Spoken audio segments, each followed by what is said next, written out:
Cele says a 40-year-old British national is among 5 people killed since the start of the taxi strike last Thursday.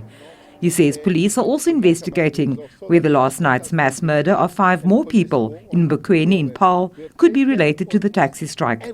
Cele says there's been an alarming escalation in crime in the metro, with 120 people arrested for various offences. He's appealed to all role players, including the City of Cape Town, to put egos aside to save lives and restore peace and normality. Western Cape is one area that has been getting green for us for a very long time. It's been reducing crime here and all that.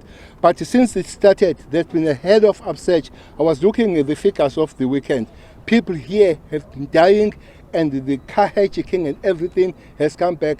That is besides the taxi industry. So the sooner they resolve, and everybody must come down on his high horse, and everybody must swallow his pride, everybody must stop arrogance, and this is happening not at the expense of those people that are refusing to resolve the matter.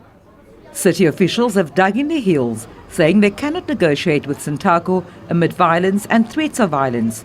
Over the past week, several Golden Arrow buses were torched, vehicles stoned and roads blockaded, and an on-duty leap officer among those shot and killed.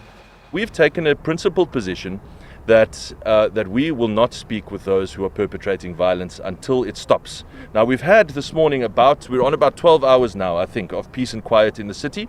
Since about 3 a.m. this morning, we've had no incident, and I'm very pleased with that. That is thanks in large part to the police and law enforcement response. If that continues for this foreseeable future, then we are happy to go back to the negotiating table. But I think the firm position we have taken has already shown that it is the right position, because we have this peace and quiet this morning, albeit only for 10 or 12 hours. We have it because the taxi industry knows they will get nothing from government, no answer whatsoever, so long as this violence continues. Transport Minister Sindisiwe Chikunga earlier called on the City of Cape Town to release taxis impounded under bylaws contested by the industry.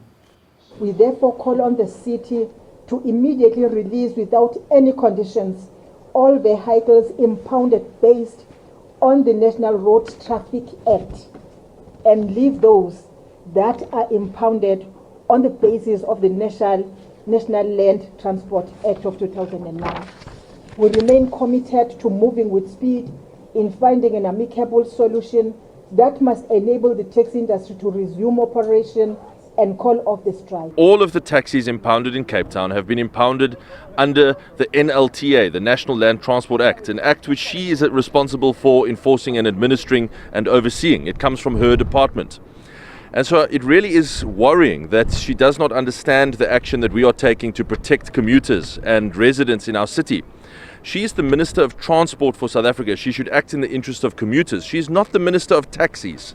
Santaco has meanwhile welcomed Chikunga's call for parties to return to negotiations, but has not given an indication of suspending its stay away. Vanessa Puna, SABC News, Cape Town.